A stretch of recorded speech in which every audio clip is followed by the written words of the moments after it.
me retirerai pas.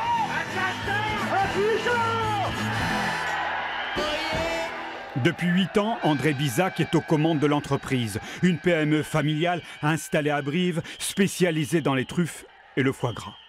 Que faites-vous en mai 1968 ? Je travaille. 40 salariés sous ses ordres, dehors on manifeste, les cheminots sont en grève et veulent étendre le mouvement au secteur privé. Alors les cheminots venaient débaucher les entreprises, même des entreprises comme la nôtre qui était de 50 personnes.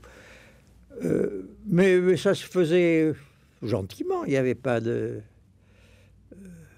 problème.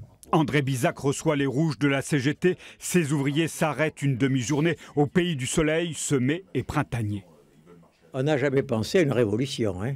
On n'a jamais pensé que ce serait 1789. Hein. Jamais.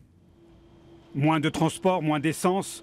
L'entraide s'organise dans les cercles patronaux à la nuit tombée. On échange et on s'inquiète. Les accords de Grenelle viennent de tomber. Augmentation des salaires, réduction du temps de travail. Au petit matin, les ouvriers ont le sourire. Le patron, beaucoup moins. Je leur disais, méfiez-vous parce que vous risquez de le payer demain. Et je ne suis pas Madame Soleil, mais il ne fallait pas être grand clair pour se douter de ce qui arriverait.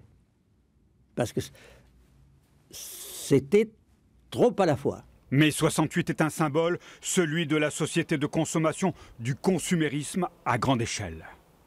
On a tué le monde agricole, on a tué le monde de la transformation, on a enrichi la grande distribution et les grands groupes. Voilà le vrai résultat de 68. Finalement, ce mai restera pour ce patron briviste un bien mauvais souvenir, pour ne pas dire plus. Ça a été la fin d'une civilisation et le début d'une autre, mais qui n'a pas apporté pour autant le bonheur. Dirigeante à la fibre sociale, André Bizac fera partie de ceux qui ne verront pas d'inconvénient à la nomination de Chaban-Delmas à Matignon, une nouvelle ère pour une nouvelle société.